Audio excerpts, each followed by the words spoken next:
Welcome to the Atheist Roundtable call-in show with Just Jeff, Pasta Mike. Oz is taking the night off tonight. Slacker.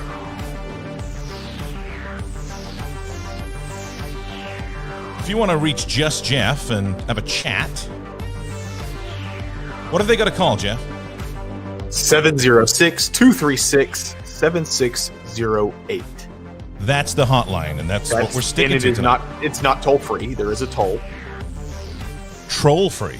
It's toll free, but it's not troll free. Definitely not troll free. It's likely you'll speak to the weasel-faced troll himself, Just Jeff. I mean, who else are they going to talk to? Some guy with a cool t-shirt.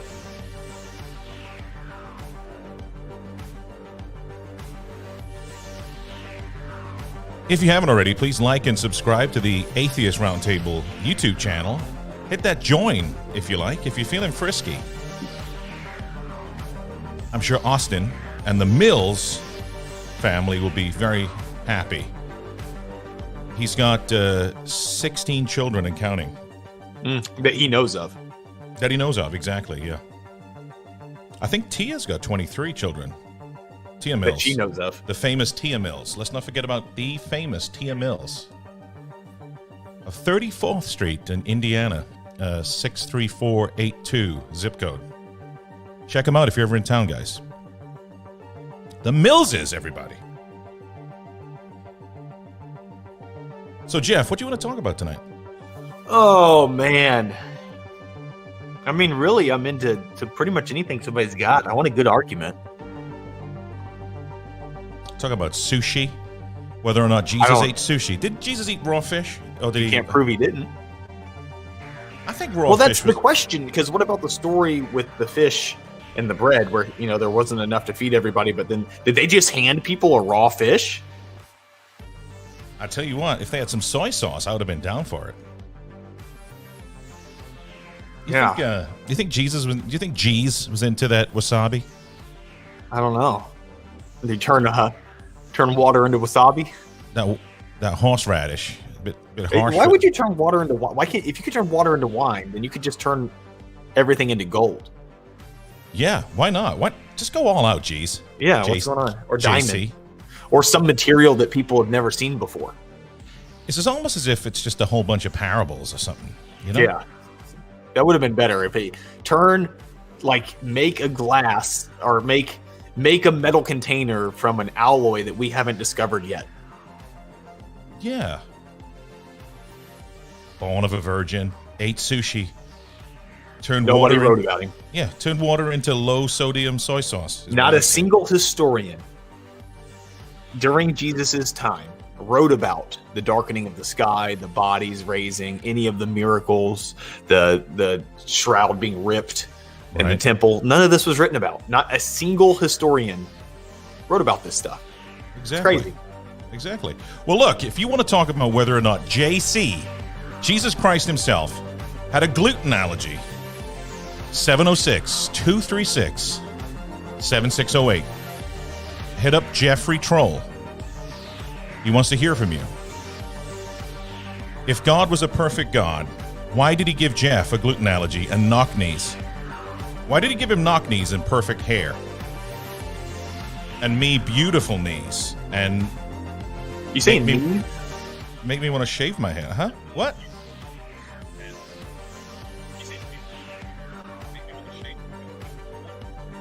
Anyway, this is the Atheist Roundtable with Just Jeff, Pasta Mike. Oz is taking the night off again because he's a slacker. And we're going to get into a little bit of fun.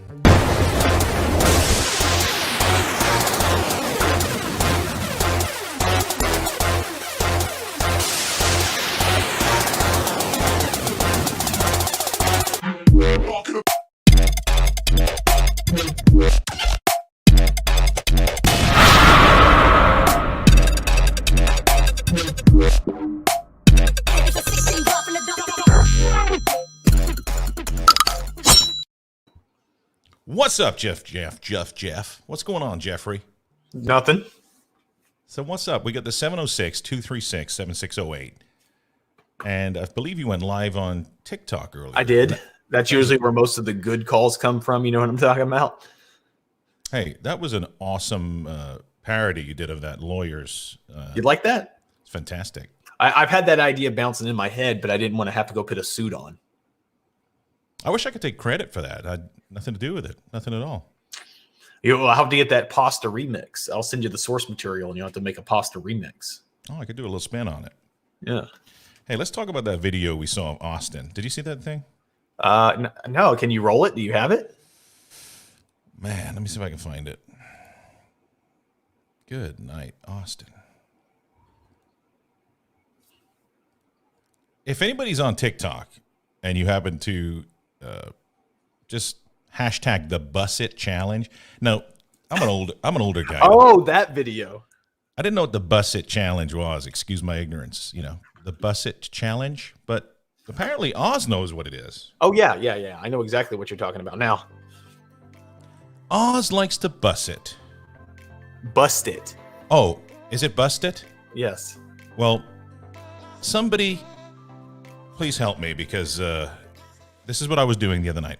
Stop introducing yourself to the next season of your life. I really had to address this comment because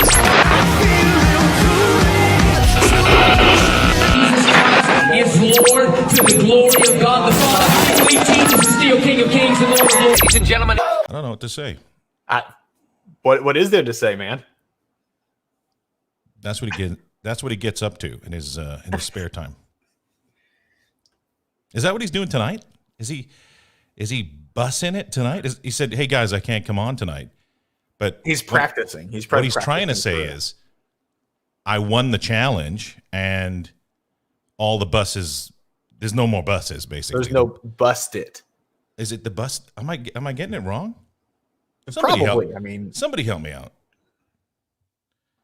Can Oz do that in lingerie?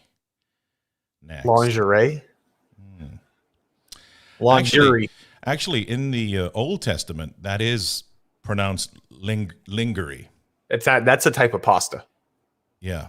Oh, see, it is bus it. So Oz done took all the buses and said, "You guys might as well take the day off. Go ahead and get an Uber because the buses ain't riding no more." Because I'll wait for your duet. Oz done parked all the buses. Anyway, so 706-236-7608. If there's a God, why did they allow, or he or she, God, I don't know. It allow Oz to do such tomfoolery. Tia, get a hold of that man. All these people talk in the comments. They don't like calling in, though, I guess, when it's time to prove it. So, Jeff, I heard you you caught the Rona from Murder Shed Steve. No, I'm negative. Oh, hold on. Because I sold my soul to the devil, I am not susceptible to the coronavirus. Okay.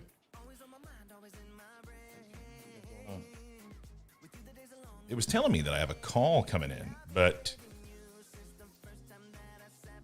that would be odd since we have a call-in show. Oh, okay. Let's take it. Mm-hmm. Let's take a little peekity-peek. Let's take a little peek. We don't screen calls in case anyone was. Are you calling them back? Mm-hmm. Hi, this is Pasta Mike from the Bus It Challenge. How can I help you? Yeah, can I get a Big Mac? Thanks. A Big Mac, and then they hung up. Okay. They must have heard about the Pasta Mike and the Bus It Challenge. Probably. Word on the street.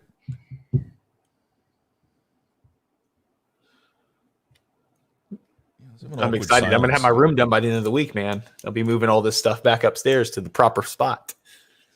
Yeah, so we got the Troll Studios being produced. Talk me through this. We got Shiplap. So obviously you've been watching Joanna Gaines, right? You're a big fan of what's that show What I'm called? a big fan of is separating myself from the audio of my neighbor. Okay, I got you. So I have drywall, studs, drywall, shiplap. Well, okay. I understand tarts, couple of studs, right? I get it. A few studs. You know, might as well rename it a couple of studs and K. The amount of Philips Hue smart light bulbs that are going into this room is astounding. Okay. I just want you to know that. But you're going for like a farmhouse chic look in there, though. It's like farmhouse chic Why? Because it's white, black, and gray? and rustic. It's the same as it is down here. It's the same color scheme. This is what you see behind you is lunar surface. And then on the other walls, which is any wall that's facing north, has a etched glass. It's like a seafoam taupe. No? Etched glass is the name of the color, if anybody wants to pick it up.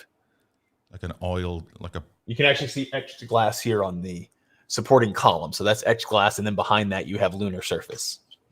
Okay. So we're doing like atheist podcast / Home remodeling. remodeling. Yeah. What is it? HGTV? And then over here on the kitchen, you have a baby blue with a white top. It's a very nice color scheme. I like it a lot. It's a chalk paint. You can actually paint right over your cabinets with it. Got it. Okay. It's fancy is what I'm getting at is fancy because you're in the upper echelon of the Atlanta area. A little bit more. I got it. I understand. So, if you want to call in to Jeff to talk about atheism or Joanna Gaines, anything about this, Chip Gaines, Demo Day, was it hashtag Demo Day, whatever you want to talk about, just hit him up, guys. Shout out to the folks in the chat. We got Charlie Woodchips. We got Jesse Alexander, Bram Rollins. Hey, Bram's a caller. Bram, feel free. Hey, what's going on? You're live on the Atheist Roundtable. Hey Jeff, this is Bram again. Hey, how's it going? Yeah, pretty good. This time I don't want to talk about the resurrection of Jesus because I guess I'll be doing that with y'all in a few weeks. But I wanted to ask you about. I thought it was interesting the argument you made.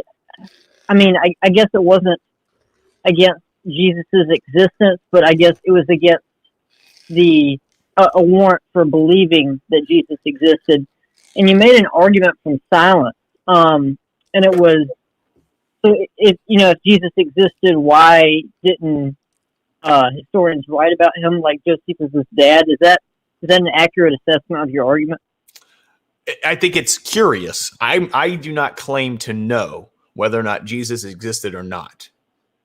So I am not convinced in either direction right now. However, I find it odd that Josephus's father was a high priest in Galilee and said nothing to his son, who is a historian, about it, and also that Josephus wrote extensively about his father.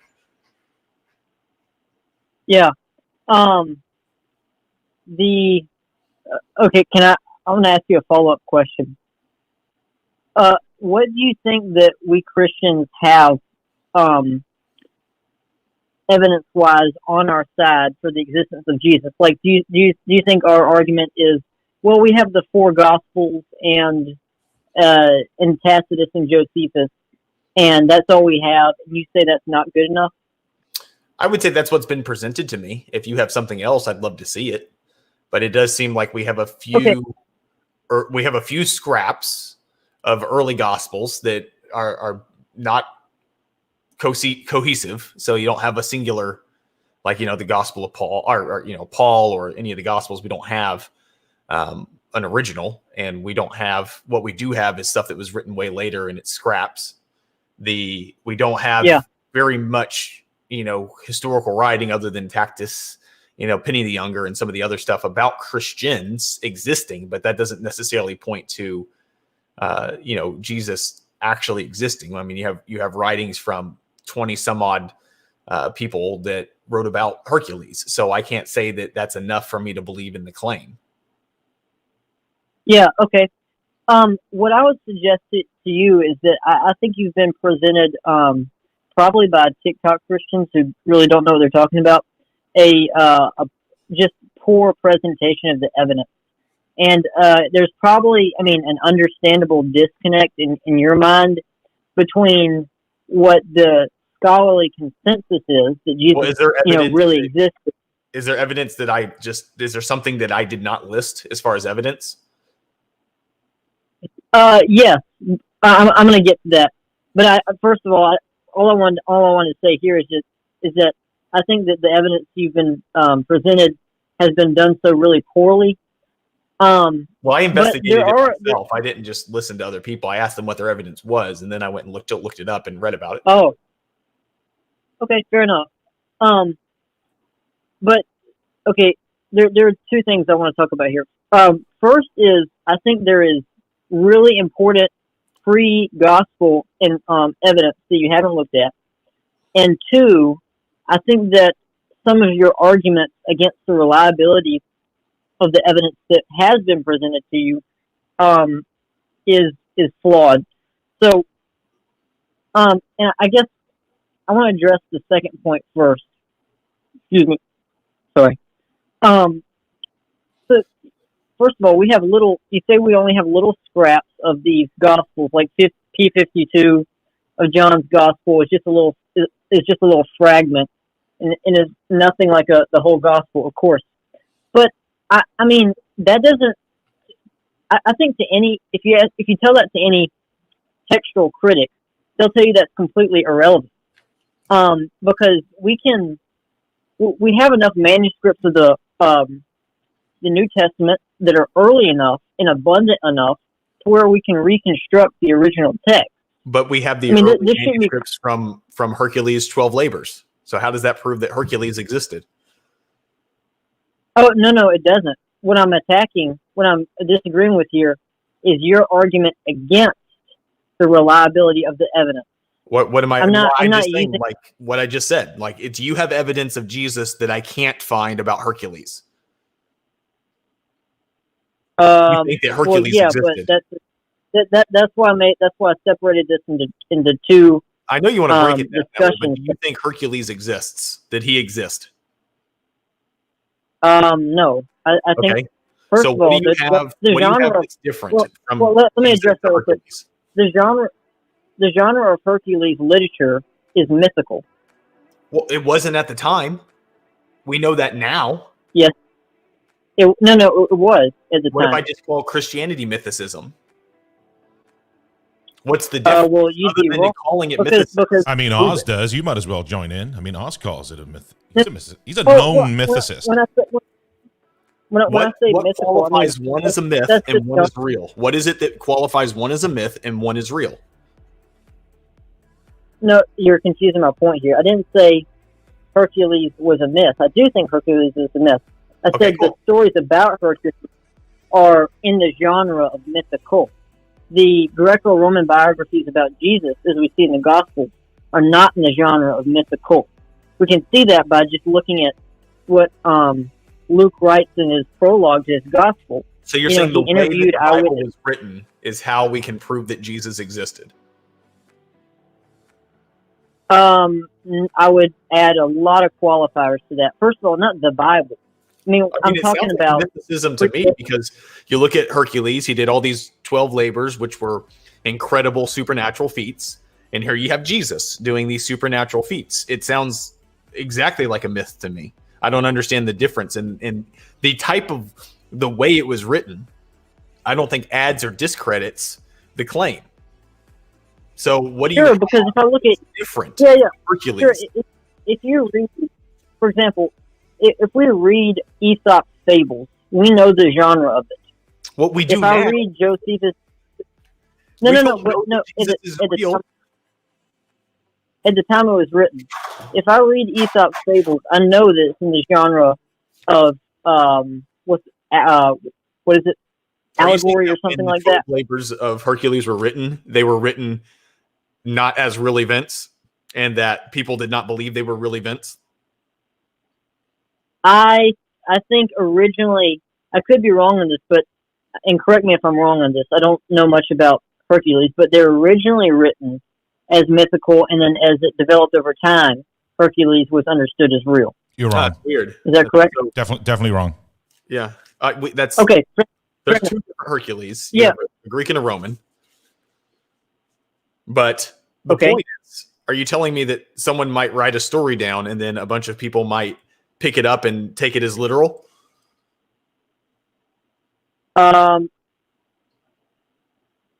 Let's abandon. I'm just gonna admit I'm wrong there about Hercules. Let's abandon that argument. That If wasn't we're going to be my investigating primary a discussion. story, you and I are investigating a Sorry? story, and one is Jesus and one is Hercules. How do you determine which one's real and which one's not? By a certain set of criteria that historians use. Cool. What's that Um, criteria? Well, there's a bunch of them. So let's talk about then. Let's focus the conversation on where I should have gone right off the bat, which is the evidence that I think you're ignoring for Jesus. Okay, so what's the evidence? So, all right. First of all, if you want to reject the Gospels, that's fine with me. I don't think we have a warrant for rejecting the Gospels. I'm not But I'm I'll go with you there. saying it's equal with other stories about mythical creatures and characters. So I don't understand how you can say that the Gospels are true, but the 12 labors are not. Yeah. Okay. Well, that's why I'm shifting my discussion away from the Gospels. I'm saying we're talking about Jesus' existence here. We're not talking about his deity. We're not talking about his miracles. We're just talking about a man named Jesus. Probably a Galilean preacher or something. Starting there. We still have an abundant amount of early evidence before the Gospels. For example, we in 1 Corinthians 15, 3-8, we have preserved an earlier creed that mentions that is a summary of the Jesus tradition. It summarizes his death, his burial, his resurrection, and his appearances. Now, scholars agree. Well, they date that creed between 18 months to 5 years after Jesus. That's my first argument. Second argument is that unlike these, pagan myths, in which we know to be myths, Hold on. but unlike are these, you talking about 1 Corinthians 15? yes. How do you know that it was dated within 18 months? Good question. So I'm not talking about the date of Paul's letter to the Corinthians. I was careful about my language. I said in 1 Corinthians 15, 3-8, we have preserved an earlier creed. How do you Earlier know than that they the preserved Paul- an earlier creed? Okay, good. Okay, a few things. First of all, it bears the marks of oral tradition because it shows parallelism. There's the repetition of and that, which bears the marks of parallelism. Second, it uses very non-Pauline language. For example, Paul elsewhere always writes, "It is written." In this creed, we have according to the scriptures. Third, it's very compact. It's a summary. It's in 4 parts, and that's exactly what we see with oral tradition being passed on. These are the kind of things that people would memorize. So you're basing this date on a lot of circumstantial pieces. I'm basing it on evidence. Well, no, you don't have the evidence. You're saying that the way it was written leads to that it could have possibly been written at this time. I mean, I'm just looking at the first copy of 1 Corinthians 15 that we have from in the 3rd century. And then you want me to believe that it was written 18 months after Jesus? Wait, hold on. Now you're confusing the issue. Well, let me backtrace a little bit. First of all, that I was starting out by showing why we know it's an earlier creed. I didn't get to the exact dating of that creed yet. I can get there. Well, you said it was 18 months. Secondly, That's the date. Yes, I said it, but I didn't give my argument for it yet. I was summarizing my argument. Then you start to explain your argument. I just want to know how now, this prove a document that was written maybe sometime after Jesus existed is somehow proof that he existed. Hey, would Okay, Jesus they're approve about- of they're about- Wikipedia though? well, Would he approve of that's not Wikipedia, good. Bram? Bram, Wikipedia, Jesus, would it tie in? Would it be okay? Sorry? Do you think Wikipedia is good referencing for any Jesus argument? Is what I'm trying to get at. Not necessarily. It can be, Okay. depending on the reliability of the information in it. But okay, so there are a few issues here. First of all, you're confusing now the issue of textual criticism, the date of the manuscripts we have of 1 Corinthians 15, and when the first 1 Corinthians 15 was written. Those are two entirely different issues. And this is not controversial at all. The dating of 1 Corinthians 15, or 1 Corinthians, the letter itself, to AD 50, or around AD 50, AD 52, is widely held, based on scholars' reconstruction of Pauline chronology. But even that is somewhat irrelevant because we're talking about an earlier creed preserved within 1 Corinthians 15, and that is one saying dates to 18 months to 5 years after the cross. Why? In Galatians 1:18, Paul writes that he was in Jerusalem, and there he met Peter and James. Now, most likely, we know based on a few references in Paul. I actually got this from Bart Ehrman's book, How Jesus Became God, and I can't remember the exactly how we know that meeting was 5 years after the cross, but Bart Ehrman works it out. But we know that meeting in Jerusalem with Paul was about 5 years after the cross. Sorry? Who wrote Paul? Paul. First You Corinthians is there are about seven. There are about 7 letters of Paul that are undisputed. First Corinthians is one of those. I don't think anything is undisputed. When I say undisputed, I mean, let's say undisputed the same way climate change is undisputed by scientists. Of course, you're going to have radical outliers, but it remains basically undisputed.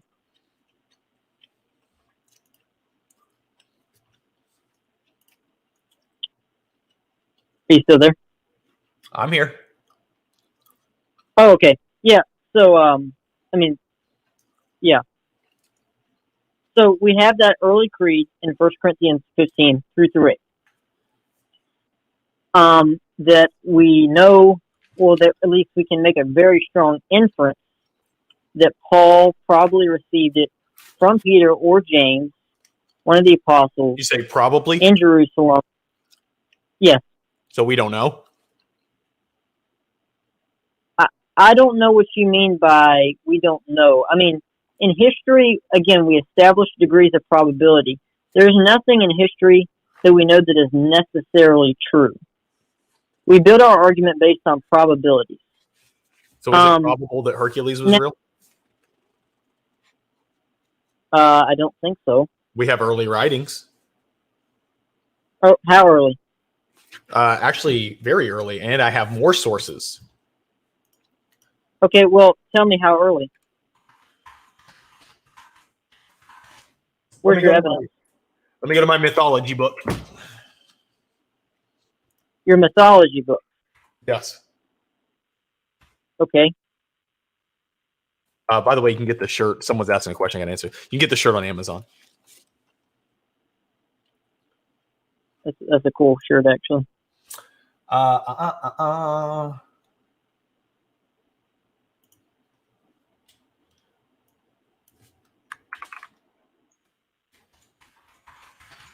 Fair enough.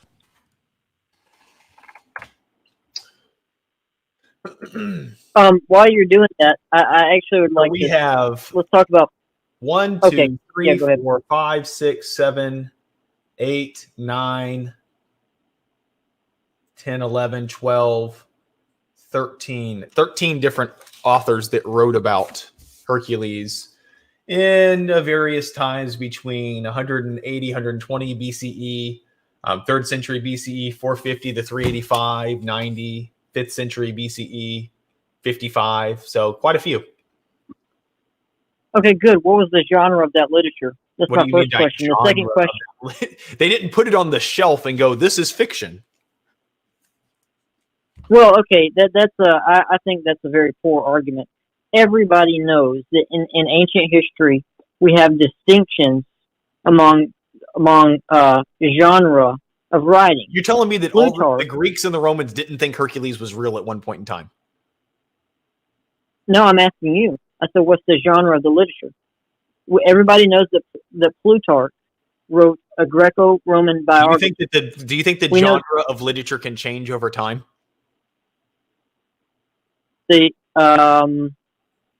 Of a particular writing. Yeah. Do you think When that I say the genre, can change? when I say the genre of a particular writing, I mean the writing as it was originally written. So do you think it's possible that Hercules existed and maybe the story got out of hand?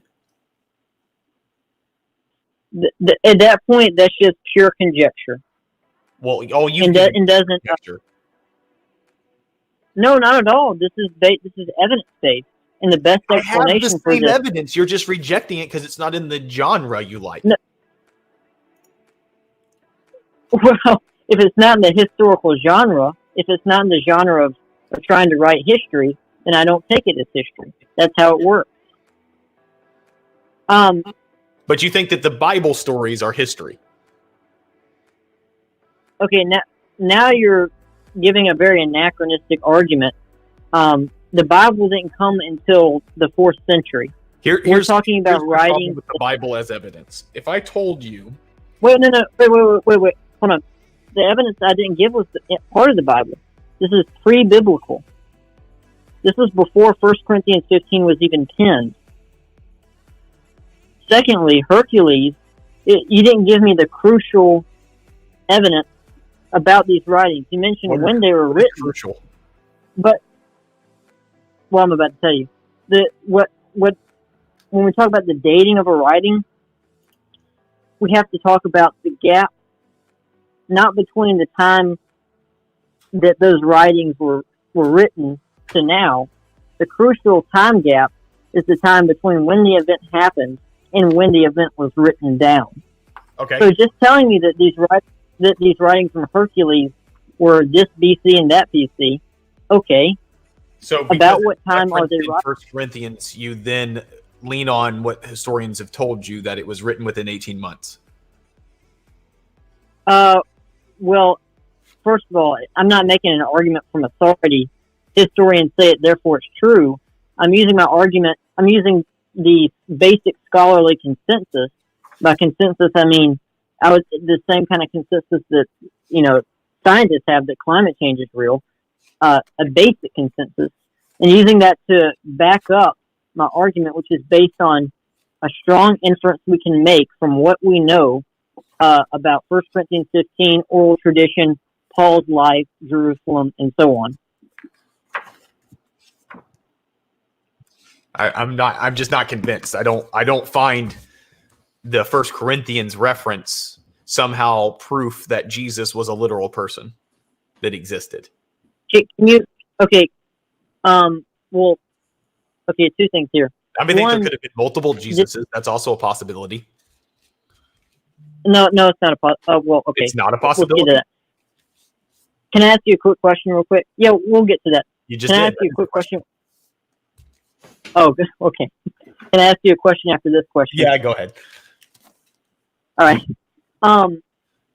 You say I don't find that as proof. Now, what exactly are you looking for as proof? Like, are you suggesting that my argument is the 1 Corinthians 15 3-8 creed existed early after Jesus, therefore Jesus existed necessarily? Maybe. I'd say it's That's a not my possibility. I'm just not convinced. Like I said, I'm not making an Okay, is absolute it a- statement that Jesus did or did not exist. I find it baffling that there's so little evidence for his existence. And when I read about other mythical entities, I can find lots of writings about them written well within a singular time period. I don't have to go through, One. this backwards motion that biblical Christian really- scholars really- are doing to justify the existence. Okay, biblical Christian Nate. scholars. Bart Ehrman. Bart Ehrman is not a Christian. Gerard Lunemann is not a Christian. John I got the Meyer book is in my not a hand. Christian. How Jesus became Dale Allison is literally in my hands. good. I have it on my shelf. It's a great book. It really is. I read It's backwards. I read it as part of my resurrection research. Oh, I love it. Bart Ehrman is Great book, but I don't think that he's 100% right. I can't say that he got everything right. I'm not going to say that. I mean, he's yeah. also, I just don't. It's just my standard of I'm an extreme skeptic. So when I'm looking at it, I'm Yeah. not saying that I tell you he didn't exist, and I may not accept a lot of historical figures that a lot of historians say existed. I'm just saying it's very Okay, weak. fair enough. It's very weak evidence. It's strange to me that there's so weak evidence. It's fascinating for this character But to what- not have anything but a few stories, a few pieces of paper. But are you aware? Okay, a few things here. Are you aware that for most of ancient history, we have one source for these Yeah, that's things? why I'm When- not accepting. There's not a similar claim that I accept as true. I'm saying I Sorry? apply this skepticism to everything. Yeah, exactly. Well, you seem a little more. I don't have to believe in everything a historian has said. I don't have to believe necessarily that Alexander the Great existed. I don't have to believe any of that. Like, I don't. If there's not evidence, Okay, well, for it, I can choose to say I don't know. Okay, do you believe Alexander the Great existed? I don't know. I have done absolutely Okay, no research into Alexander the Great, so so you- I would not make a determination on that. Okay, well, the first biography we have of Alexander the Great was written by Plutarch 150 years after, but fair Cool. enough. Let's talk about the so you really are an extreme skeptic. That's fine. That's your methodology. But I'm going to see what you think of and we can disagree on historical methodology. I can't say the word there. I'm wondering also what you think, and this is another part of my argument. So whether you take the reliability of the 1 Corinthians 15:3-8 creed by itself or not, that's one issue. But also, what I think, if you're a skeptic, which if you deny Jesus' existence, I'm not saying you do, but if there's a skeptic who denies Jesus' existence, I think he'd have an extremely hard time accounting for this belief that the same Jesus that was crucified was also Lord and Messiah. This explosion of Christian belief in the first century. So the argument goes something like this. Jesus is, in the Roman world, crucifixion was obviously a sign of torture. It was the sign that Caesar is Lord. It was the sign that, we're the Romans, we're going to bully you. But shortly after that, and by the time Paul is writing, we get statements like, the cross is a sign of hope. And this is a part of the official apostolic kerygma. How do we account for this explosion in belief that is entirely dissimilar to Roman thought and Jewish thought, but yet the early Christians believed so passionately? Why was there an explosion of Islam after Muhammad? Because he invaded countries by the sword. If we were talking about Christianity post Constantine, that'd be one thing, but we're talking about the origins of Christianity, first century. Muhammad was a warlord. Uh-huh. So that successfully accounts for the rise of Islamic belief. I mean, I believe Muhammad actually existed, right? So I'm having an understanding. Why does your parallel or alleged parallel debunk my argument? Well, what you're saying is that that Christianity exploded, therefore it's true. No, not at all. Okay, Because so then what Christianity didn't what's the explode. point you're making? Christianity didn't explode in a vacuum. It exploded in a system of beliefs that was entirely opposed to it. So if you're an early Christian, or excuse me, Jesus is not the kind of person that would have been fabricated or been the result, of the accrual. What did he say? What did Bart Ehrman say about Constantine? Completely irrelevant because Constantine didn't come until centuries later. Bart Ehrman affirms the existence of Jesus. Bart Ehrman makes the same argument I'm making now. So then why is Bart Ehrman not convinced that Jesus is God? Because we're not talking about whether Jesus is God. We're talking about whether Jesus existed. I made that explicit in the opening of what I was saying. I'm not here to talk about whether Jesus existed because there was a huge explosion of Christianity in the first century. That's a caricature of what I'm saying. Okay, so how do you know that Christianity exploded in the first century? Well, because we have an explosion of Christian writings and in Christian churches in the first century. That's indisputable. Like the ones accounted in Acts, like the ones accounted in the Gospels, like the ones counted in Paul's letters, like the ones counted in the non-biblical letters of Irenaeus and Polycarp and Clement of Rome. That's not. So my argument. You listed 4 people. That's not really an explosion. No, from these writings, we know that there was a system of. We know that there were churches in Ephesus, churches in Smyrna, churches in in Thessalonica, and there was the Laodicean church. There was a church in Rome.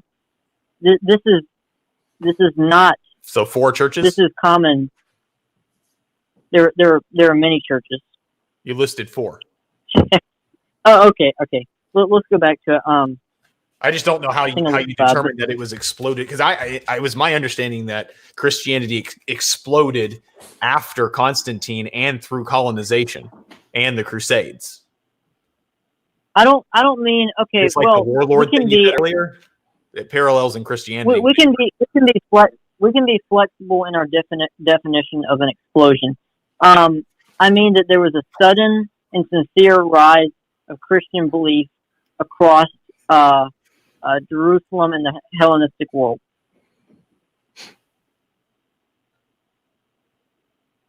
And really what makes it an explosion is the fact, again, it didn't just come out of a vacuum. It was entirely dissimilar to Jewish and Roman beliefs. Jewish and pagan beliefs. Why would they kept all the Jewish traditions? No, they didn't. What do you think justification by faith was about? What do you think they didn't just take like Judaism and like shove it through the Christian pipeline and then say, here's our new religion? Hey, someone made a pretty interesting comment too that says that not at all. Hold on. Okay, go ahead. Scientology has exploded more in the last 50 years than Christian did in its first 2 centuries. Yeah, and I understand that Mormonism is growing just as fast as Christianity did in the first century. Fair enough, but the difference is that, of course, I wouldn't make so stupid an argument as Christianity exploded, therefore Jesus existed. Yeah, you wouldn't want to say that religion means that the foundation of the religion is factual. Yeah, of course not. But here's the thing. What that shows, the fact that it exploded in a world which it was so dissimilar to, like Scientology, shows that it is well, give me 1 second. Shows that it is highly unlikely that the idea of Jesus is something that would have been the result of later legend or later fabrication. In other words, historians use what's called criteria. Well, there are a few criteria that they can use. One is the criteria of embarrassment. If something is reported that would have been embarrassing to the author, then that's more likely to be historical. If something, the criteria of dissimilarity. If something is reported that is dissimilar to Christian or Jewish thought forms, then that saying is more likely to be historical. So what were they discussing in like the First Council of Nicaea? When was that? I don't know much about later church history. Was that in the 3rd or 4th century? I don't see why that's relevant at all. Because the things they were talking about in the Council of Nicaea are foundational to the religion, and they still were not decided on until later. So this Christianity that exploded in the first century is not necessarily the Christianity that you're speaking of. Okay, I'm not talking about assent to a number of doctrines like Trinity or anything like that. You gave meant. a creed earlier. I'm simply talking about the existence of Jesus. The reason I brought up that creed was because it presupposes the existence of Jesus. So the Council of Nicaea is just completely irrelevant. I think Scientology might have more. I mean, like they've created a religion in a vacuum that literally like sends people to like get discriminated after they leave the church, that punishes them, that does these terrible things to their lives, that is completely not factual, steals people's money, does all these things, and somehow they're growing faster than Christianity. I find that to be odd. Okay, explain to me how that parallels my argument. Oh, no, it doesn't. But because the fact that well, then why would you bring it up? No reason. Well, I think the fact that you would even say such a thing, I think shows that you misunderstand my argument. Maybe. I just don't see. Well, I could be completely blind to just missing the obvious parallel. If that's the case, show me. Well, you're saying that Christianity exploded in the first century, that the religion should not have exploded because it was contrary to the beliefs at the time, that all these other factors, which I'm sure you'll go into. But what I'm saying is other religions have that same problem and have also exploded at a faster rate than Christianity. So I don't think that leads towards truth. Can you demonstrate that for me? In the case of Islam, we have Muhammad going and invading countries and forcing them to become Muslim. Would you say that is not a good practice for spreading a religion? No, that's not a good practice. Yeah. And again, that's why I'm limiting my conversation here. That's why I'm limiting my conversation here to the first century. That's what's relevant. First, because that's what's nearest the time of Jesus's crucifixion. Secondly, because that's the time before Constantine and before state and religion came together and Christianity started being forced on people. Of course, we can account for the growth of later Christianity by saying that it was forced on people, duh. But we're talking about the very early roots of Christianity. Hey, this is Nate. I have a question for you. I've been listening for a little bit. Okay. Why is it so confusing? If this is the truth and God wants us to know the truth, why is this entire thing so confusing? Why would we have to go this far in depth to validate that he was real and that he had divinity with him? Okay, so this seems like more of a philosophical question that it's not exactly.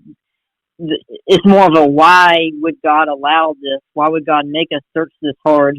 And that's, of course, is separate from the question of did Jesus actually exist. But fair enough, I'm willing to go with you there. The reason it's difficult is not the reason it's difficult in my view is not because of the lack of evidence. The scholarly, the basic, and I underline that word basic, scholarly consensus is that Jesus was actually a real person. Any New Testament scholar, atheist, Jewish, even Muslim, and obviously Christian will affirm that. I think what's difficult here is just radical skepticism, which he even said, I'm a highly skeptical. Sorry, do you not feel that it would be right to be kind of skeptical about something that you're basing something of this magnitude on? Wouldn't you want to cross-section that and validate it? The existence of Jesus is not something that has the same weight as, say, the resurrection of Jesus or the divinity of Jesus. The existence of Jesus is the bare minimum. That's all I'm talking about. So this shouldn't be. This is not at all an extraordinary claim. Sorry about that. I don't even know if Jeff was really arguing the fact that there was a person named Jesus back in that time that did things as a prophet or did things as a end times preacher. But when you get into trying to correlate that to something with divinity, that's where the claim goes from maybe a standardized was Alexander the Great claim type thing to this person stated he was God and that he was the way for salvation for us to make it to heaven and not burn in hell for eternity.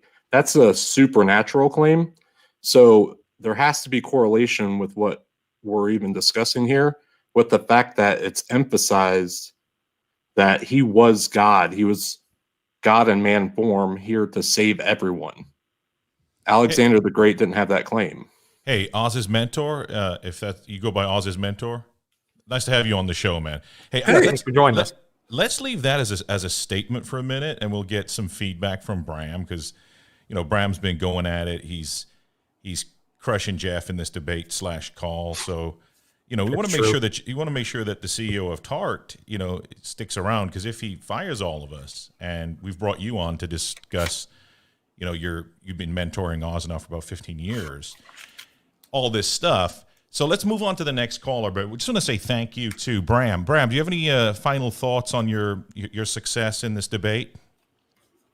Isn't he coming on the show? Well, yeah, I'm going to come on the show February 6th. Well, first of all, thank you guys for putting up with me. I know I like to put up a fight. I mean, not really, but it's been it's nice talking with y'all. The last thing I would say to what he just said, so I don't know your name. That's Oz's mentor. Oz's mentor. Oz's mentor. Okay, I agree with everything he said. That's why I opened my discussion not with the discussing the divinity of Jesus, which I agree would require a much higher burden of proof for the person claiming that Jesus was divine or that Jesus was God or that Jesus resurrected. That's why I was simply talking today about the mere existence of a man named Jesus. Well, I'm sure a man named it's hard to emphasize at some point in time. You do agree with that? A person named Jesus at some point in time in history, sure. Hey, Bram, look, Jeff is just a sore loser. He's going to keep going. He's going to keep going. Bram, he's going to keep going. Look, take your victory, dude, and do some laps, the victory laps. Thanks for calling in, man. We appreciate it. Every time you come in and teach Jeff some history, we always love this. So thanks a lot, man. Call back again next time. Much love, dude. Sure. Thank you all. Thank you. Thank you. Bram is one of my favorite guys, man. Keeps it going, keeps the Next show. time Atheist Preacher's on the show, we're going to talk about this. Yeah, man. And shout out to Atheist Pastor Chris Antley in the house. I like his, I'm sure he's got a good perspective on it as well. I don't think I'm being overly skeptical. All I'm saying is like the only evidence that you have is so circumstantial. You're having to do this gymnastics in order to prove just the guy existing. You know what I mean? Like, so that's what I was saying. Like, why is it so difficult? Yeah, it doesn't make sense to even get to that point. And I'm not even including. I know that I'm not a historian. I know that I'm not an expert in the field of this study. I know that I don't understand how history is written, and it's something that I'm still learning. All I'm saying is, being honest, where I'm at today, right now, I'm not so sure that this figure existed in history. Now, that could change tomorrow. Me putting this out there is so that people can bring me the evidence so that I can possibly change my mind. I'm not opposed to changing my mind on that viewpoint. And I will be honest, the Bart Ehrman book, when I read it the first time, I definitely kind of absorbed what Bart Ehrman said and kind of took him as an authority. But, when I start looking for the evidence myself, I'm just not convinced. How do you feel that call went, though? I mean, other than going on really long, how do you feel it went? I just don't. There's always this extra, like there's this extra that always has to happen. So, with the climate change thing, sure, 99% of scientists agree, 1% don't. But you can show the evidence for climate change. It's not a difficult thing to do. It's here's the evidence, do what you want with it. With this other type of evidence, historical evidence, there's a different process in which we have to examine it. And it's not so cut and dry. So it's a lot of, well, we presume this or this, there's just too much gray area there for me to make a hard statement like he did or did not exist. I'm just not convinced at this period of time. Too much gray area, not enough gray matter, right? Right, Nate? What I'm saying is, Nate was texting me saying, I mentored Oz for so long. I see Jeff's getting his, tail whipped. Can I come in? Does he need backup? That's where I came in a little more angry. Yeah. Like the angry atheist. Yeah, he came in with the guns a-blazing because he's like, look, I've been mentoring Oz. Nate, let's double down on the mentorship here because, Do I get paid double for that? Let's face it. What's Oz is going to bring up that he's been mentored, Who doesn't understand climate change? What do they teach in school? Like, do they teach them how to look stuff up? The historicity of climate and weather are two different things, sir. Mm-hmm. Gender, sexuality, climate change. Is Captain Dadpool in the comments? I'm not sure. Yeah, he is. I see him in there. Where's Captain Dadpool at? Where's he at? If you want some real good historicity of Jesus talk, get with him and cats. Yeah, and they will explode this topic. Yeah, they do. Hey, put Oz around a bunch of cats and see his allergies flare up. I was gonna say, isn't he allergic? It's a fun so time. One of the other things, this is actually a pretty nice book to pick up because it doesn't necessarily add anything to the Jesus story, but it has so many vivid stories and worlds of other gods that existed before Jesus that have the same goddamn story that Jesus has. So it's so easy to see that they stole a lot of their elements from previous stories that were just floating around and attributed them to Jesus. So that leads me to believe that it's possible that there may have been or may have not have been an entity or may have been multiple people that claim to be prophets. And then through time, they were like, oh yeah, that was this guy and that was this guy. Let's just attribute all those stories to that one person. Not saying they did it with a plan. It's just how it happened. Oh, they cherry picked just a little bit. Yeah. So, but it is a good book to read. It's actually pretty interesting. And it has a lot of mythical creatures like your Hercules and typical things that you would know of. And then some that you don't know about. Is Zeus in there? He's one of my favorites. Zeus is in there. It's got this nice little org chart of all the Greek gods. Excellent. Hey, so Dwayne "The Rock" Johnson playing Hercules. Jim Caviezel playing Jesus. Who pulled it off, guys? Out of those two guys, if you're going up for the Oscar, The Rock all day. The Rock. I mean, you're doing Jesus Dwayne. Wasn't white, right? So. You're doing Dwayne Johnson on this one. I'll take Dwayne "The Rock" Johnson in any role. He came in pretty buff for that one. He came in dialed in. He was dialed in. Does he come in not buff and not dialed in? A lot of weight for that role. I heard he was on some creatine and some SARMs. He was on a lot of stuff. Raw eggs. He'd been on the tenon beds for that one. I think he eats 3 raw chickens a day. Yeah, live as well. He doesn't even pluck them. He catches them himself too. Yeah. But Jim Caviezel, not so much. I think that was very, like he let himself die in it, which is really wimpy of him, in my opinion. He could have fought back. Probably should have. And where were the wise men? None of them gave him myrrh or frankincense. You know that nobody. Also, also interesting is no historian, nobody wrote about these wise men, the virgin birth, any of this shit. Nobody wrote about it. And Mel Gibson didn't even write in Santa. Where was Santa Claus? Dude, Mel Gibson's nuts. First off, but the point is, you're taking it as to look at the history and say, okay, this is supernatural. Like, there's not even enough evidence there for me to believe that it's natural. And now you want me to believe in all the supernatural stuff? Like, well, Jeff, even the Inquirer didn't catch on back then. I mean, you would think if anybody would have caught on, the Inquirer would have been all over the Virgin. Probably the Sun. Give me the Terminator any day. But also, why would we talk, like when we were talking earlier with him, about the explosion of Christianity and how Islam exploded through violence, how the hell do you think Christianity exploded? You know, like in North and South America and in many other continents where it was literally the Crusades. Hey, speaking of explosions, the And majority. Rome. Hey, Jeff, you can back me up on this. Speaking of explosions, most of those bus it challenges on TikTok are Christian girls doing it. I don't know. I don't watch the bus. You're the one texting, hey, Pasta, check this one out. Bus it challenge, crucifix on the wall. Some chick dancing next I to do a find it crucifix. quite common, though, that you will see a video on TikTok that's a little, sketchy, and there's always either a cross on the wall or a necklace or something like that. Yeah. Pasta, did you see the one of Jesus doing the Busset challenge? Yeah, that's a I good didn't one. see Jesus doing it. Yeah, Ooh. that's a good one. Dean, our buddy Dean on the TikToks. Dean. Dean Grove's son, I believe. Oh, I got to go check him Put one out. together, yeah. He caught Jesus doing the Busset challenge. Hey, if there's two things about the guy that you mentor, Oz, if there's two things about him, number one, everyone who knows him knows he's a mythicist. That's a, Well, I mean, I've tried to work that out of him for years. But that and, there's three things, because that and he's got an Audi belly button. Those two things you're going to Does know he? right off the bat. Yeah, it shows through his sweaters. I mean, but then the third thing is he can bust it like it's nobody's business.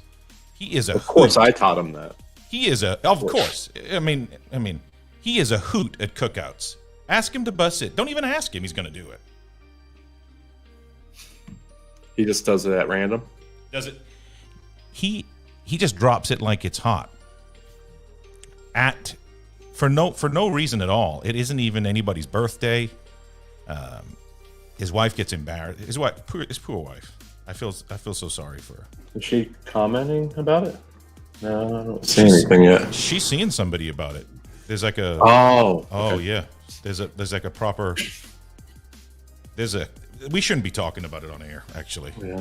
Yeah, there's Feel a bad. whole thing going on about it.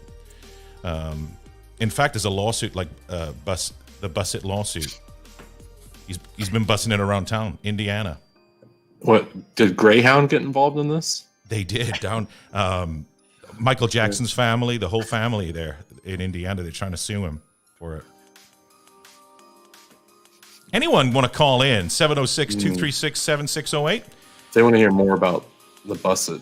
They want to talk about the Bus It Challenge. Yeah. Hashtag Mrs. Oz loves it when I bus it.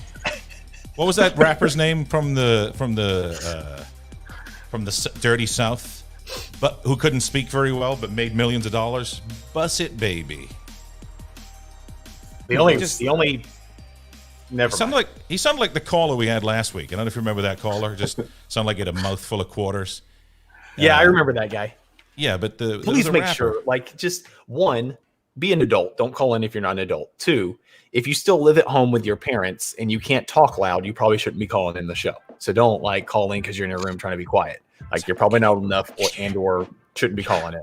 You should be able to speak in a normal voice in a house that you own. Then you can call in. Can you hear me? There's no whispering unless you have a special microphone. Shh. I hear Mom coming up the stairs. Shh. Put the chips away. I remember.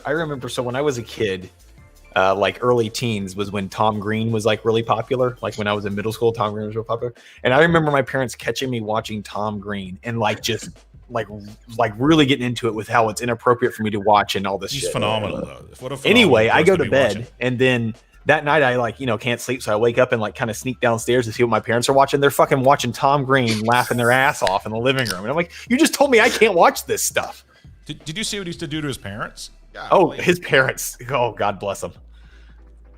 Zeus bless him.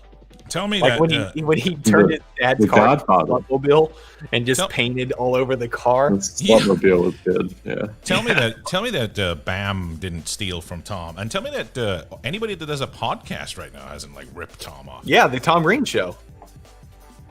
And then what about the other guy that used to just sit in the background with that coffee Phil. mug and laugh?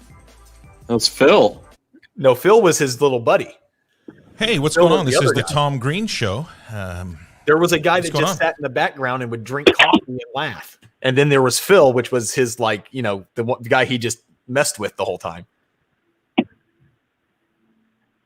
Somebody on the phone? Hello, you're calling the Atheist Experience. I mean, Tart Live call in. Tom Green. Hey, can y'all hear me? Yeah, we can hear you. What's going on? It's Captain. Hey, I'm glad to hear from you. Yeah, what's going on, guys? I just stepped away for a while so I could chat. Having fun? Oh, Enjoying the meal? not really. It's cold. They They don't give you like jackets or anything? Did they give you one of those aluminum foil blankets? No, not yet. Not so lucky. But just several layers of different things. But no, I'm doing all right. Cool. Well, So hey, I actually have an on-air question for you. So Sure. my very, very conservative Christian mother has been sending me videos and links incessantly over the last 2 weeks or so, telling me Yeah, that you're all the telling me. cell phones are going down, my water and heat and electric are going to get cut off. for what? It's going to be madness tomorrow Like with the the end times or inauguration. whatever? That they're just going to Yeah, it was supposed to happen yesterday or something, right? I think yesterday was supposed to start it, and then tomorrow is really every other day. It's it's really going to happen now. And Yeah, that's she pretty much it. she called and left me a message today and said, "Hey, I just wanted to call and make sure you're watching all those videos." And You know I- what's I interesting didn't about people that respond make yet. those type of claims is they never take all their money and donate it to someone. Hey, this is going to be useless in a couple days. Here's all my money. Yeah. I would believe someone. if they there did was that, the banks too. The banks are going the to banks will be toast. take all your so- money on hostage, and you have to have cash. And Yeah, they should be blowing their fucking money right now. It's going to be useless later. yeah, Yeah, that makes sense. Oh, I think a lot of them are becoming doomsday preppers. I got a couple of family members that are that way, Really? Yeah. and they won't listen to me. And you're like, hey, I'm on the ground. I can tell you that this is all bullshit, but they're still gonna believe what they want to believe, no matter what. TV, man. Well, my sister's on board, and she lives in Hawaii, which makes a lot of sense for her to be on board out in the middle of the ocean where nothing's ever going to happen to her. So, Oh yeah, it's safe. Well, if they're going to invade any part of our country, it's going to be Hawaii first. well, it's gorgeous out there, of course. Right. Take But the what best do you think? parts. Captain, what do you think about the what we were talking about earlier about Jesus's existence? Yeah, it's something I talk about kind of frequently. Yeah, as far as Josephus' account, it's not very likely he's talking about the biblical Jesus. You have the Testimonium Flavium, which was widely discredited as or widely considered a forgery or a late Christian forgery.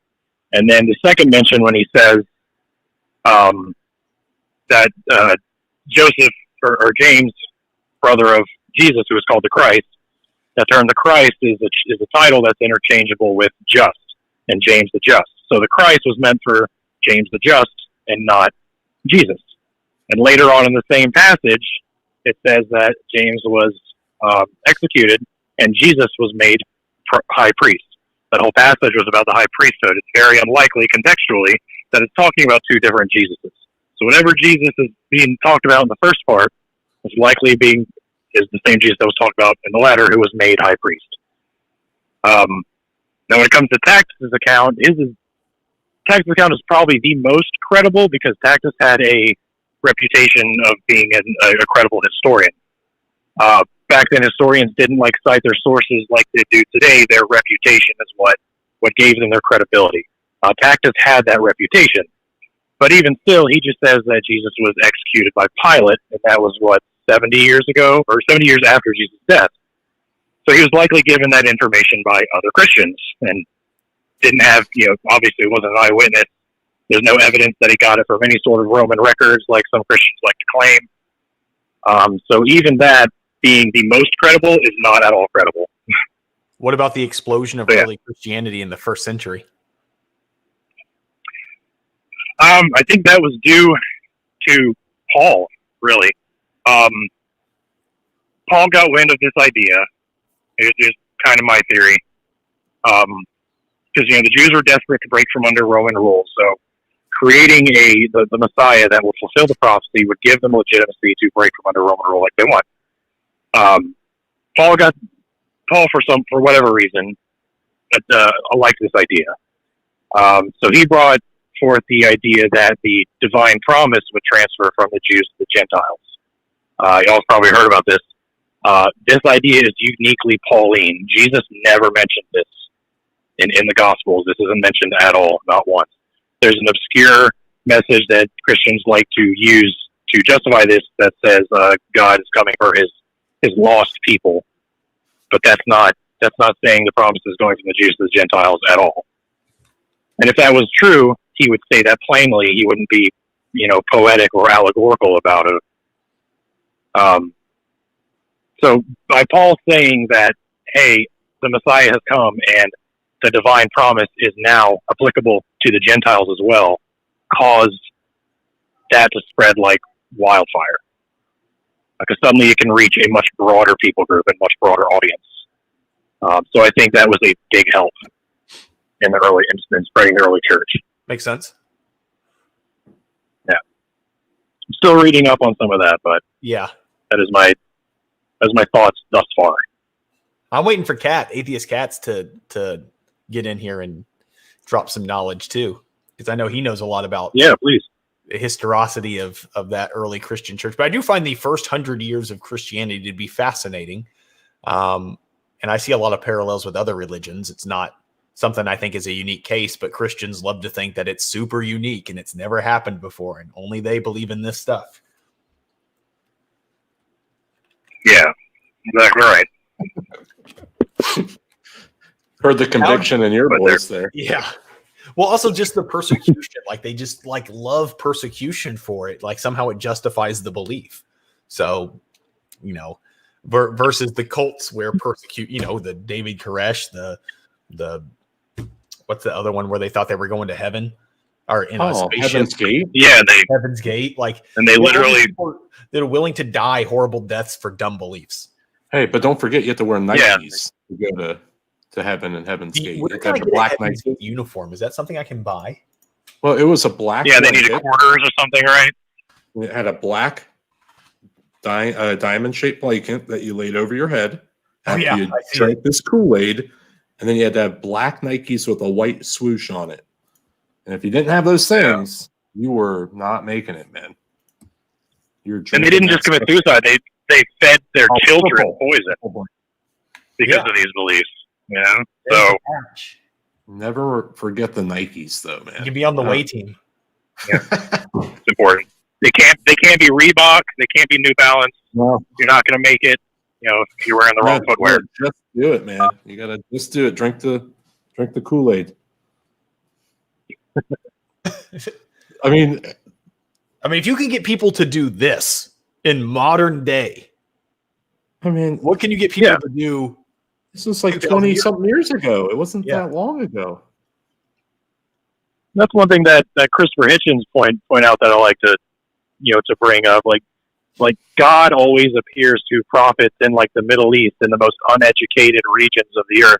He never appears in China, where people are literate. It's always, because you can sway the uneducated way easier. So it's no surprise that this gospel spread so easily among so many of the who are illiterate. Is it distasteful for me to have a Heaven's Gate away team patch on a shirt? Too soon? Too soon? I mean, there's t-shirts. 30 years? Too soon, guy. Whoa. 25, 30 years? Too soon. I would hope the folks that have family members that did that were over it at this point, but maybe not. Hey, Nate, there's a guy named J. Mike that thinks you're a cutie patootie. Huh? Yeah. I appreciate that. I mean, he's I would agree. I think he's subjectifying you a little bit, though. I was called Sexy Guy Fieri on a different show the other night. And so there's this weird scenario going on with guys calling me cute. So some guys down at the sauna were calling you Buff Jay Lano. I don't know. Yeah. I can see that. Mm-hmm. Actually, it was just Jeff and I. We were the only ones in there. The two of you. Yeah, just the two in the of us. sauna together. Yeah, it was just us. It was only us two. Were you deep diving in the sauna? Just the two of us. Yeah, we were just looking for pearls. Yeah. Of wisdom, I'm sure. Hey, Captain Dadpool, thank you so much for your service and sacrifice, my brother. Absolutely. Yeah, no problem. You wouldn't trade it for anything, like, being at home in my bed with my family. Of course. No, we really do appreciate it, man. And but no, I'm glad. Hopefully, I'll get a good story out of this anyway. Yeah, man. We appreciate it, man. I hope it's not a very entertaining story, something very boring. I know that sounds bad, but I hope that tomorrow is very boring. So far, it is really boring. We have a guy driving back and forth on a scooter with a Bluetooth speaker playing the Purge sound, just over and over again. And he drove by us. I was like, "That guy is my hero. He is my spirit animal." It's the most entertainment we've gotten so far, which is a good thing. Yeah, which is a very good thing. Does that start in 19 minutes on the East Coast? The Purge, midnight? Oh, yeah, it's midnight. Yeah. Well, Captain, we got one more call coming in, and then we're going to wrap before midnight. But thanks again, my man. And hit us up in the VIP Skype group when you get a chance. And send us some more pics, my man. Yeah. I'll try to do that, man. Thanks you guys for having me. Yeah, much love, brother. Take out. All right. Take care. Yeah, man. Yeah, Captain Dadpool. What a cool dude. Sends us shirtless selfies to the Atheist Roundtable Skype group. Buff guy, man. And he can do the splits like Jean-Claude Van Damme. Jean-Claude. Sorry, Jean-Claude. What did I say? Jean-Claude Van Damme. Look, you're over here trying to school me on how to speak. And Nate was in the private message earlier saying, can you correct Jeff on how to say some words? And I was like, what are you talking about? Historicity?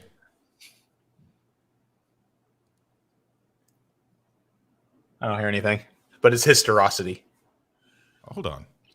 Did you say hysterectomy earlier?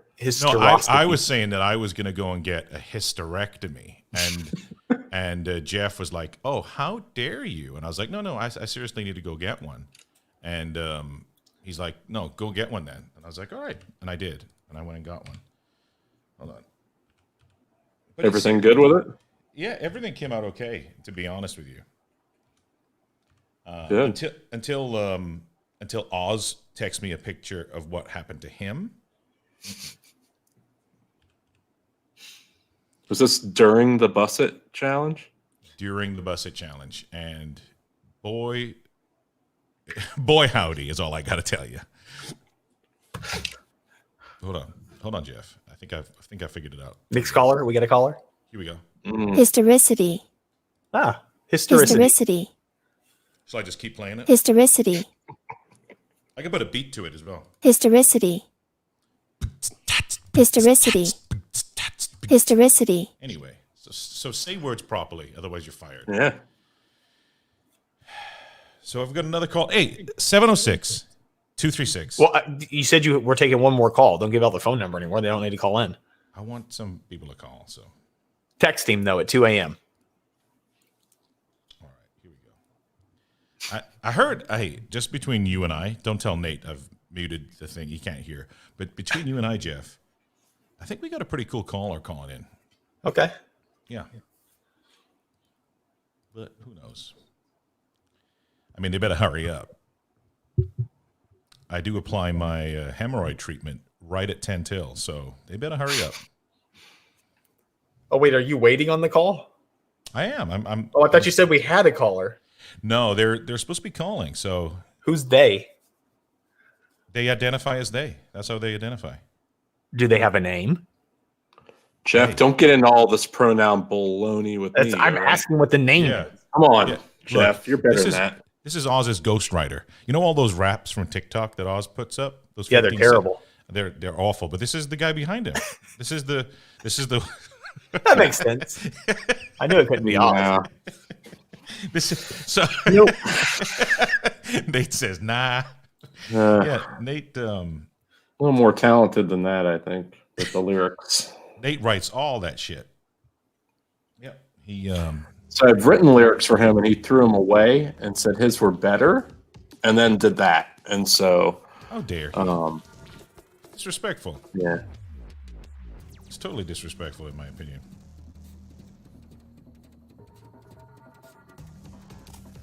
Does he know that you used to work for Geffen Records? I don't think so. I don't think he'd throw your shit away if he did. No, not Geffen Records. No. Not just Geffen Records. Not just Geffen Records. They had that hit song, God is a DJ. Mm-hmm. Yeah. And then, you remember God is Love, Baby Don't Hurt Me? Baby Don't Hurt Me. Yeah, Baby Don't Hurt Me. That was a good one. Mm-hmm. I'm not going to tell a lie. A few years back, I used to cut a rug to that. I used to get down. I did. I used to go onto the dance floor in some clubs, in the discotheques to that one. Oh, let's take a look. What we got going on here? You are calling the Atheist Roundtable. How you guys doing? Hey there. What's going on? Well, I have a question for Jeff, and it's a thought experiment. Okay, Jeff, you are God, okay? Yes. Okay. You can make 10 commandments. What are those 10 commandments going to be? Okay, number 1, you can't have slaves. Number Keep 2. going. Number 2 would be treat others like you would like to be treated. Number 3 would be consent is sexy. Consent is sexy. Number 4. What do we do? Perhaps thou shalt not rape. Yeah, rape is a good one. Let's not do rape. That's a bad thing. But that also would go against the consent thing. So if we just say you must seek consent, that would cover a lot of things, including rape and slavery. But what if you have to rape a rapist, though? Wouldn't that be okay? No. Yeah. Haven't you heard 2 wrongs don't make a right? Yeah, I don't know. You should get a pass for that. Okay, well, number 4 is no rape. Unless it's a rapist. Yeah, we should let that one slide. Number 5, Pasta Mike is not allowed to make rules. Okay. No, let's see. So then, I mean, that's a lot of rules that can be So, encompassed. Jeff, what if the slavery is voluntary? There's no such thing as voluntary slavery. Oh, sorry, I hear that so often. You can't consent to slavery if you are a minor, in my opinion. So there's that problem.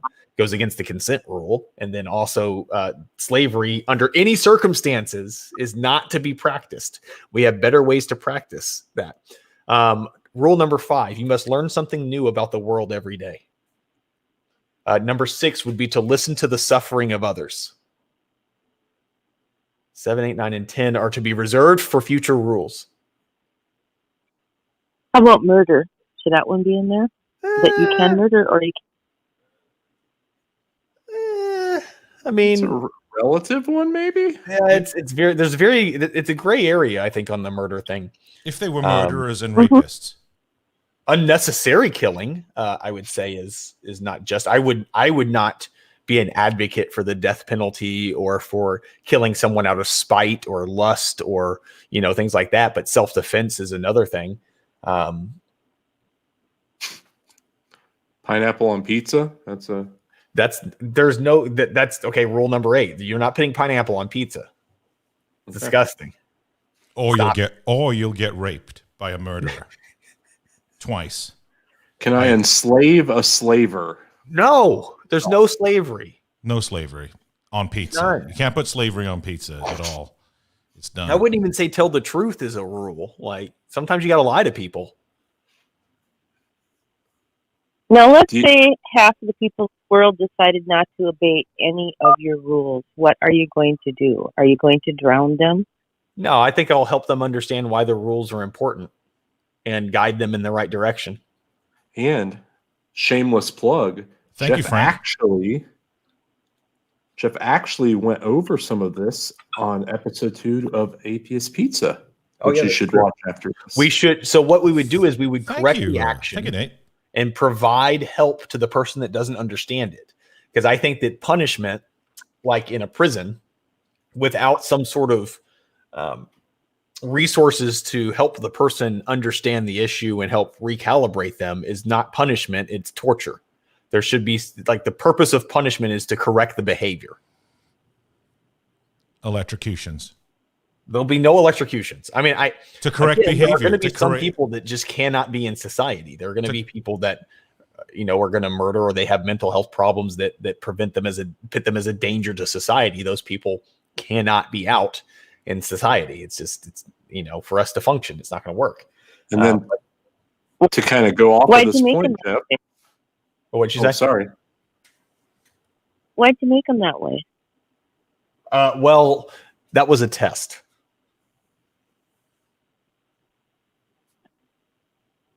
I'm a mysterious. A test? Some of my ways are mysterious. Now, what would happen now if, like, when you're making all these people and for some reason, just because you kind of like poofed everything into existence, you accidentally poofed another planet full of another type of creature in existence.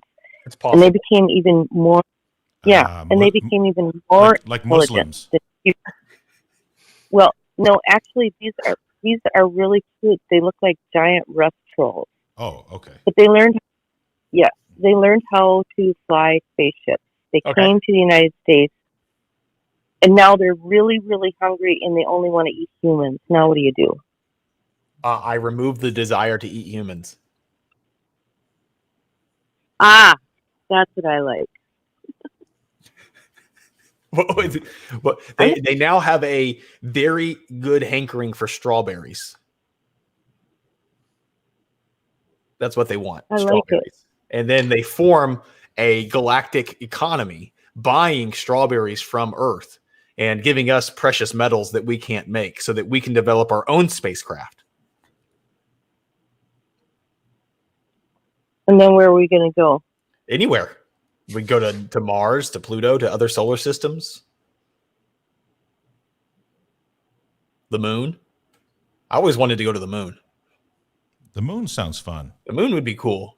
I would not last 3 days in a spaceship because I would get claustrophobic and freak out and end up breaking something or losing my mind, but I would love to go to the moon.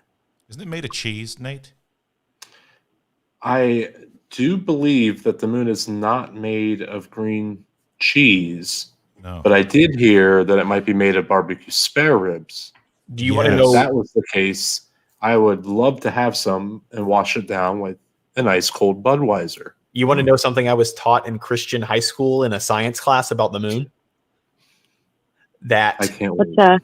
that they originally had planned on landing on the moon, and it was very dusty. And they were calculating that dust based on the number of years the moon had been in orbit, collecting debris. And so since it had been in orbit for, millions of years, that it would have collected this large amount of dust. So when they went to land the lander on the moon, they landed on it and realized there wasn't that much dust. There was only enough dust for 6,000 years. Therefore, the Earth is 6,000 years old. This was taught to me in a science class in a Christian high school. My goodness. Do we have 6,000 years dust accumulated here on Earth? Yeah, doesn't really make sense. Oh, it's a terrible argument, but as a 15-year-old kid, science class. You're trying to ace that paper, buddy. You better put that dust was 6,000 years old. Yeah, I bought it for at least a few years. Then I was like, wait a minute. The fuck? Well, there was hey, I like this thought experiment that you threw at Jeff for the last call. We expect you to call in again with some more thought experiments. But this is the end of the show. You got any final words before we tell everybody that we crushed you in a debate? Trolls rule. That's all I can say. Hell yeah! Thanks for calling in. Yeah, thanks. and stay Yep. cool. Okay, talk to you later. All right, take care. She's definitely right, though. Rule number 1 should be no rape, no slavery. Man, still no slavery, Jeff? Nope, no seriously? slavery. I was hoping you would switch it up there. I can't twist Human your arm. rights. I can't twist it. God damn it. All right, be quick. You got 1 minute. Go. Hello? 1 minute. Time's ticking. And go. 48 seconds. Not a problem. Does God exist? Go. Yes, God exists. However, I believe that God is an abstraction for scientific principles to enable human consciousness to cyanically connect with fundamental forces. I'm getting that tattooed on my forearm in Old English, dude. That is a sweet. Is that a poem or a lyric? Not even, just my personal beliefs. You're saying that God is a figment of human imagination in order to be cognizant? It's a bridge, essentially. So can you hold on? Can you repeat that again? I want to see. Were you reading that? Repeat it. No, I'm definitely not reading that. I believe that God is an abstraction to allow humanity to access directly through their consciousness physical fundamental forces in reality by using a personality that they can interact with because they're a communicable interaction to access anything. That was fantastic, man. I'm telling you right now, that's going at the beginning of a song, and it's going to be like death metal. I would listen to it. Yeah. Pasta, that really rolls off the tongue, too. It does. It does. Anyway, dude, thanks for calling in at the last minute. I'm going to think about that. Absolutely. You're a cool guy. Can you call back in and we can get into this? We can go do a deep dive on that. Yes, sir. Yes, sir. Big fan. Been watching for a bit. I'll be back. Thank you, sir. Take care. You too. Alrighty. Let's turn this ringtone off because about to deafen everybody. Yeah. Jesus. Jesus, Lord in the morning. Jesus. On a bagel. Jesus. Jesus in the morning. Hey, can we Anyway. make an alternative brand of Cheez-Its and call them Jeez-Its? And they're just like little cheese crosses and crucifixion like nails. I'm pretty sure you Great- can. You Great might for not communion. Get it. Yeah, you might not. I got a lot of product ideas. The other was going to be a kid's toy set, which is like a crucified Jesus thing where you get like your own like setup and you can put him on the thing. Also teaches kids, construction techniques. Is it like don't break the ice, but it's Jesus on the cross? Don't let him get off. Don't let Jesus off the cross. Poor fictional Jesus, as my favorite mythicist Oz always says. Anyway, Nate, thanks for joining us. Hey, thanks for having me on. Yeah, man. And since it's already been played once, Stop introducing yourself to the next season of your life. I really had to address this comment because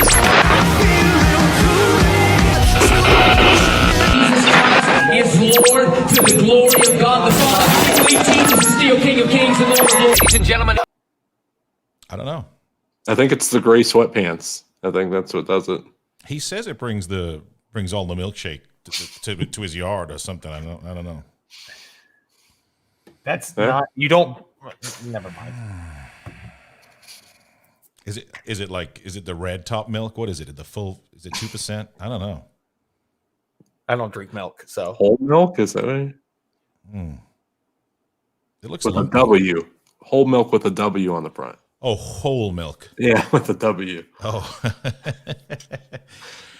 Well, guys, Not deep dive milk.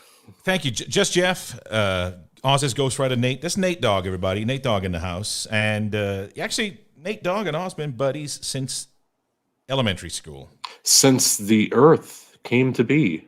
Yeah, 600 years ago. Since the creation story. 6,000 years ago. Well, thanks for tuning in to the Atheist live call-in show, where Just Jeff gets to hang out with maybe one caller named Bram. So thank you, Bram, for calling in. And we hope to have some fun next time, guys. But in the meantime, please don't forget to like and subscribe to the channel, join the community, and we'll be back next time. Take care.